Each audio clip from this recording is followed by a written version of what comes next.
Today I am going to be telling you the 5 easy ways to destroy your gains.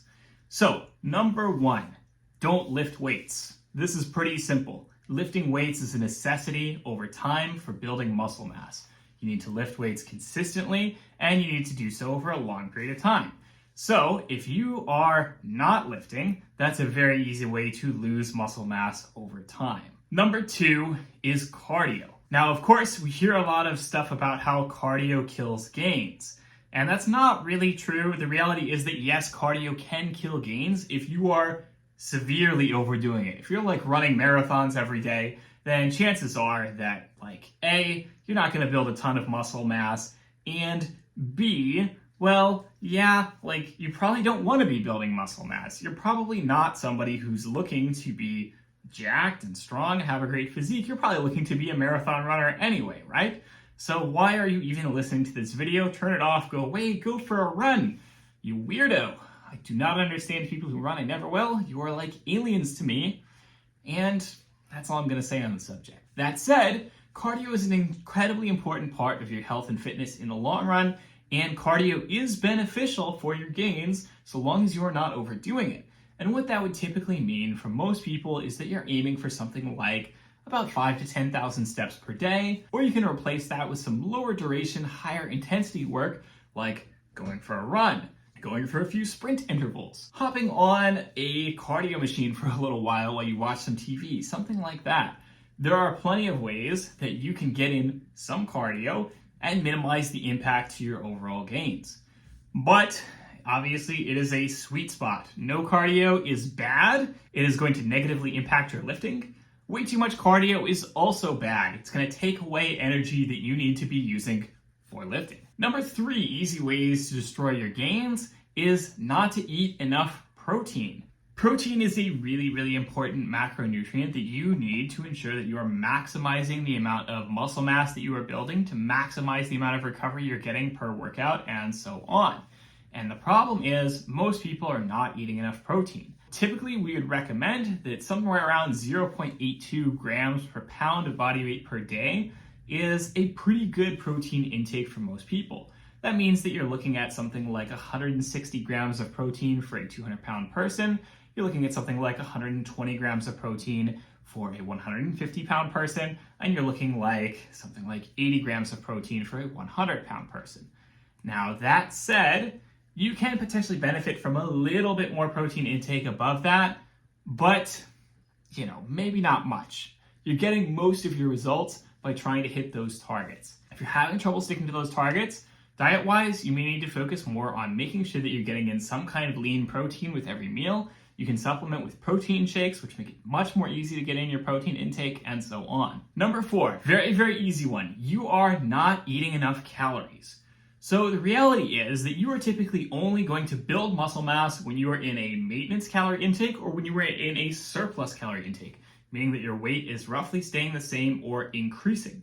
That is when your body is going to have excess energy that it can then put towards building muscle mass, increasing your metabolism, and so on.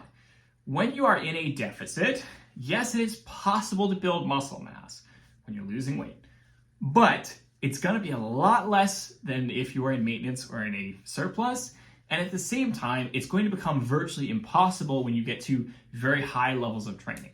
As a beginner, it's very easy to build muscle mass, whether you are in a deficit, in a surplus, in maintenance, whatever.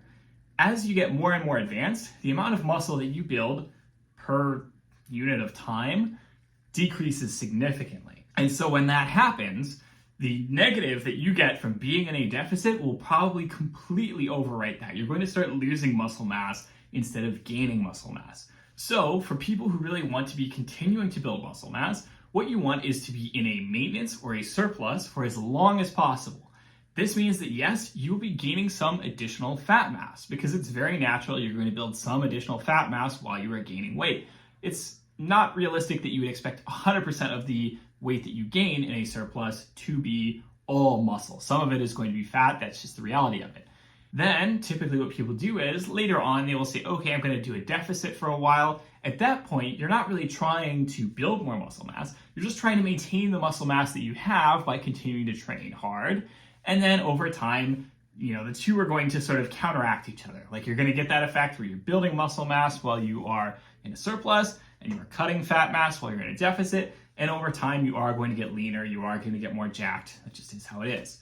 So the number one thing to understand is that you just can't expect to be gaining that much muscle mass, if any at all, while you are in a caloric deficit, while you are losing weight, unless you are a very, very extreme beginner. Number 5 is sleep. Very, very easy. Get no sleep at all. Have terrible sleep. Whatever. That's going to wreck your gains super easily. Sleep is extremely important for recovery. Recovery is the primary way that your body actually builds muscle mass. What happens is you do a workout. That workout is a stimulus. That stimulus is a sign. It tells your body, hey, you've done this really hard effort with your muscles. You're probably going to need more muscle mass in the future so that you can be adapted to this, so that you can be prepared for this, and so that you can do it again. Great. When does your body do that? Your body does that while you are sleeping.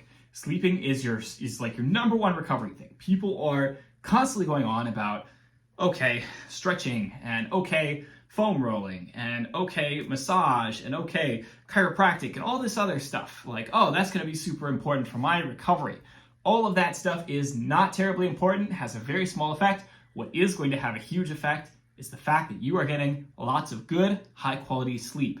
Focusing on getting as much sleep as possible, focusing on getting as high-quality sleep as possible, that's going to give you, plenty of gains. So, of course, if you would like to ruin the amount of gains that you're getting, great.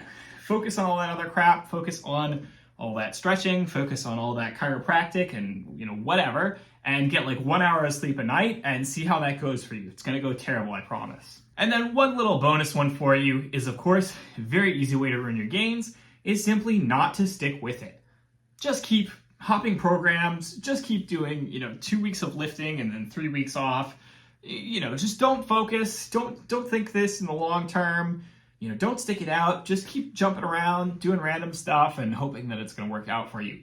It's not. It's going to be terrible. It's going to be an easy way to just totally destroy your gains. So again, if you are interested in losing muscle mass, great. Follow all of these rules. If you are not interested in losing muscle mass, well, great. Do the opposite of all of these rules, and I think you'll be just fine. That is all for this week's video. I hope you have enjoyed it. As always, don't hesitate to like, comment, subscribe.